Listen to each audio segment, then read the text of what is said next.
আলমারআতু ইযা তাহাতারাত ওয়া মাররাত ফিল মাজলিসি ফাহিয়া কাযা ওয়া কাযা। কোন মেয়ে লোক যদি সুগন্ধি লাগাইয়া রাস্তায় গেল, বাজারে গেল, মার্কেটে গেল, যত পুরুষের নাকে তার সুগন্ধি যাবে, অতগুলি পুরুষের সাথে ব্যভিচারী করার গুনাহ নিয়ে বাড়ি আসবে। নাউযুবিল্লাহ। এখনকার হুজুর এত পর্দা করিয়া মেয়ে লোকরা যাবে কই?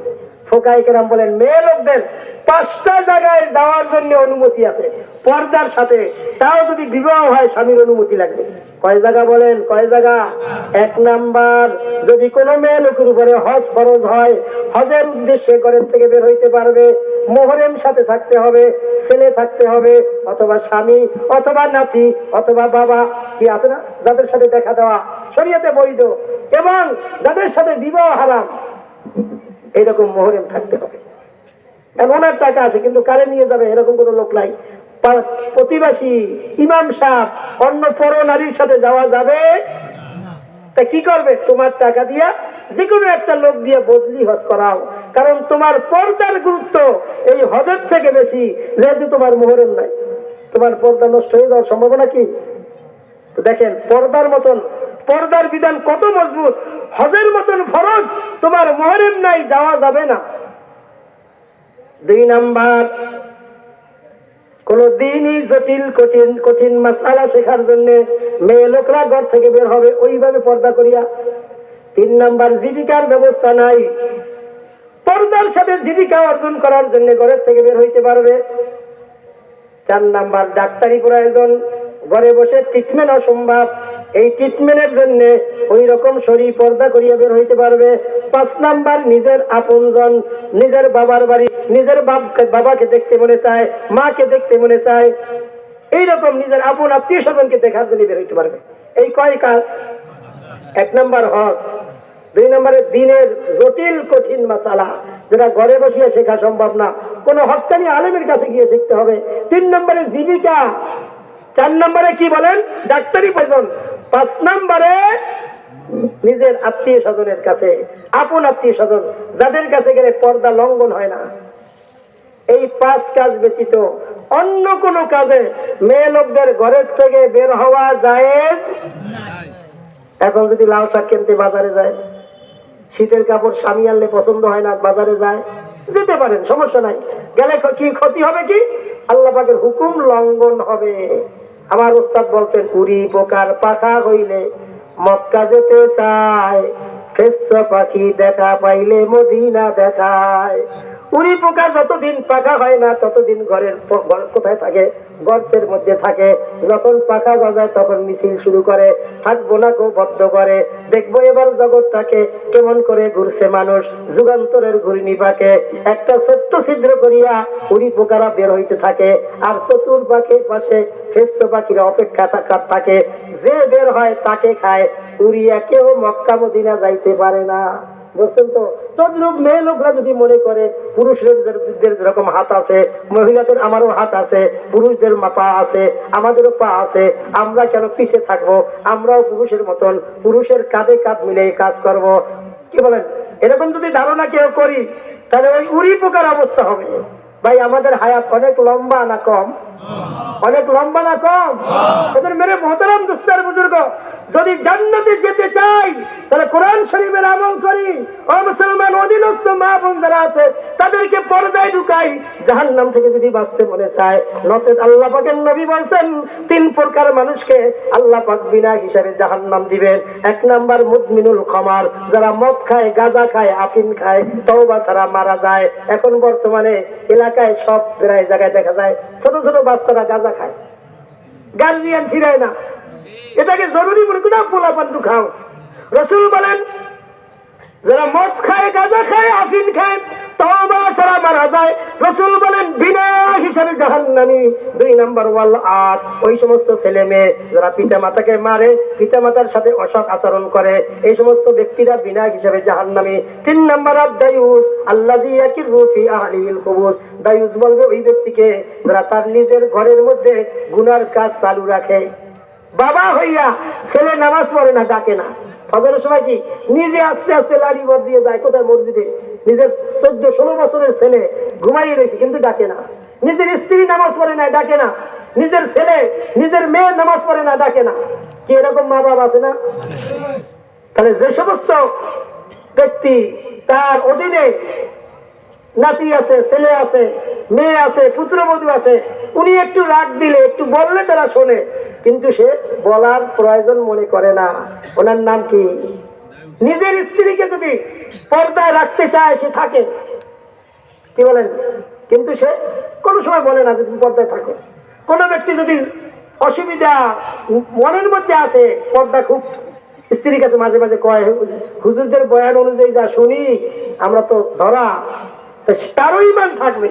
কেউ যদি এই পর্দাকে হারাম মনে না করে, বেপর্দাকে হারাম মনে না করে, তাহলে এই ব্যক্তির ঈমানই থাকবে না।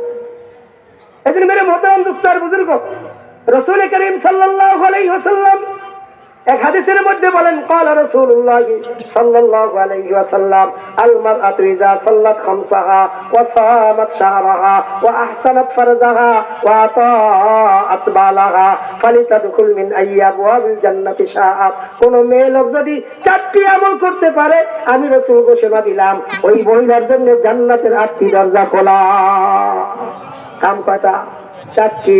1 নাম্বার 5 ওয়াক্ত নামাজ পড়বে, 2 নাম্বার রমজান মাসে রোজা রাখবে, 3 নাম্বার ওয়া আহসানাত ফারজাহা, তার লজ্জাস্থানের হেফাজত করবে, অর্থাৎ খাস পর্দায় থাকবে, 4 নাম্বার ওয়া আতাআত বালাহা, নিজের স্বামীর অনুকরণ করবে, স্বামীকে মানবে। নামাজ, রোজা, পর্দা, স্বামীর খেদমত, এই 4টি আমল যেই মেয়ে লোক করবে, আল্লাহ পাকের নবী বলেন ওই মহিলার জন্য জান্নাতের 8টি দরজা খোলা। যে কোনো দরজা দিয়ে যাবে চাই সে জান্নাতে যেতে পারে। কি বলেন? বেয়াই সাহেব আসছে বেড়াইতে, এখন বেয়াই সাহেবের অনেক খাবার সামনে নিয়ে আসে, বেয়াই কিন্তু অর্ধেকও খায় না। কয় এত কিছু আলো না খেয়ে, কবে আপনার সম্মান আছে না? কি একটা মানুষ জান্নাতে যাওয়ার জন্য 8 দরজা লাগবে? জান্নাতের দরজা এত ছোট না। সমস্ত মানুষ যদি জান্নাতে যেতে চায়, জান্নাতের একটা দরজাই যথেষ্ট। কিন্তু একজন মহিলার জন্য আল্লাহ পাক জান্নাতের 8 দরজা খোলা রাখবে, কারণ তার সম্মানে এই যুগে যারা এই 4টি কাজ করবে, এই 4টি কাজ অনেক কঠিন, এই 4 কাজ করিনেওয়ালা মা বোনের জন্য জান্নাতের 8 দরজা খোলা। 1 নাম্বার কি বলেন? 5 ওয়াক্ত নামাজ। তাই মেয়ে লোকদেরকে বলার কারণ কি? মেয়ে লোকরা বেশি নামাজে অলসতা করে, অন্যথায় নামাজ পুরুষেরও ফরজ।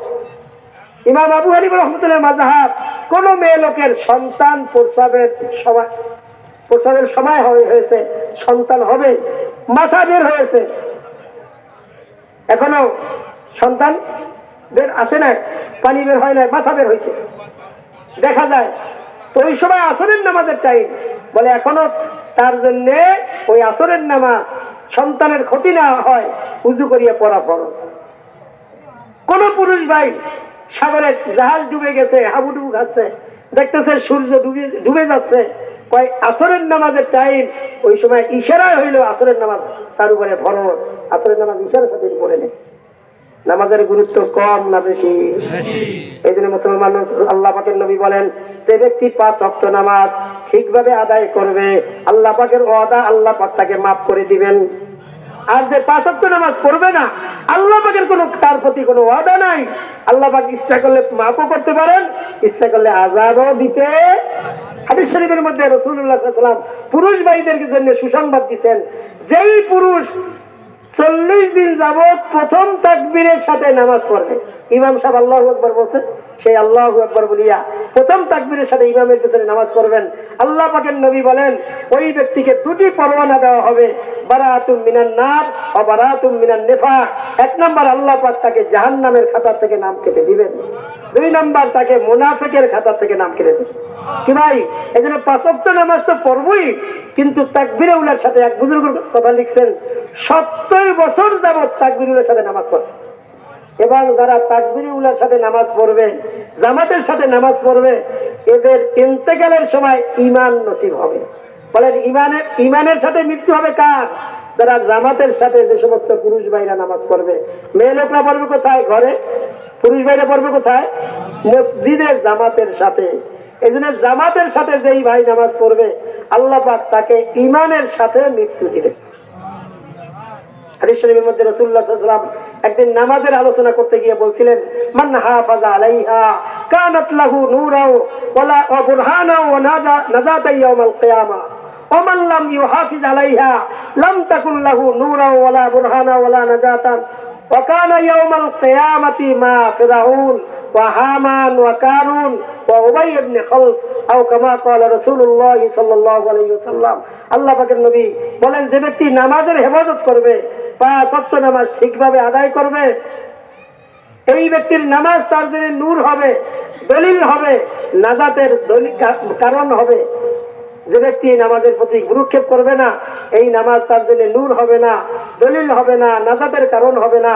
সে ফেরাউনের সাথে, হামানের সাথে, কারুনের সাথে, উবাই ইবনে খালফের সাথে জাহান্নামে যাবে। কি ভাই, আমরা জাহান্নামে যাইতে রাজি আছি? তাহলে পাঁচ ওয়াক্ত পড়বো, পাঁচ ওয়াক্ত নামাজ আজকে থেকে কাজা করব না, ঠিকভাবে পড়বো।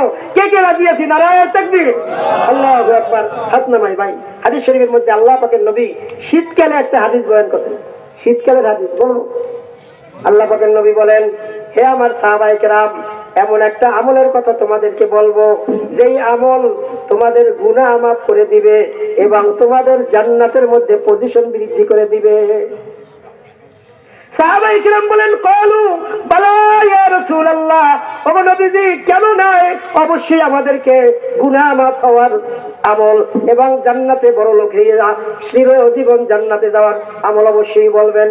বলেন, দুনিয়ায় যারা বড় লোক আর গরিব, এটা কোনো আমলের কারণে না, এটা হলো তকদির। আমার তকদির এরকম লেখা ছিল। কিন্তু জান্নাতের মধ্যে বড় লোক আর গরিব, এটা হবে কি আমলের ভিত্তিতে।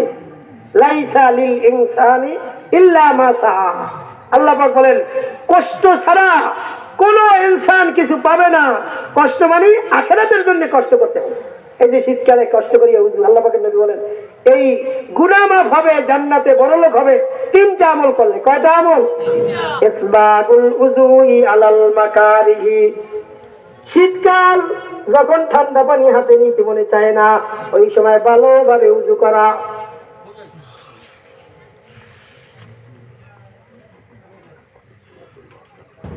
পানি পড়তেছে, উপরে যে পানি পড়তেছে, কষ্ট হইতেছে সবাই। হ্যাঁ, তো শেষ।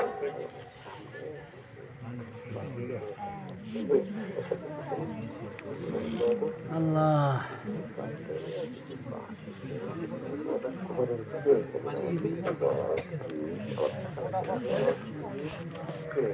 ইলাল মাসাজিদি ওয়া ইনতিজারুস সালাতি বাদাস সালাত। তিনটা আমল। এক নম্বরে কষ্টের সময় ভালোভাবে উযু করা, দুই নম্বর বেশি বেশি মসজিদে গমন করা, তিন নম্বরে এক নামাজের পরে আর এক নামাজের অপেক্ষায় থাকা। এই তিনটা আমল করলে আল্লাহ পাক আমাদের গুনাহ মাফ করে দিবেন এবং জান্নাতে বড় লোক করিয়া চিরকাল জান্নাত দিবেন। আমি আপনাদের সম্মুখে পবিত্র কালাম থেকে ছোট্ট কয়েকটা আয়াত তেলাওয়াত করেছিলাম। ইকরা বিসমি রাব্বিকাল্লাযী খালাক, খালাকাল ইনসানা মিন আলাক।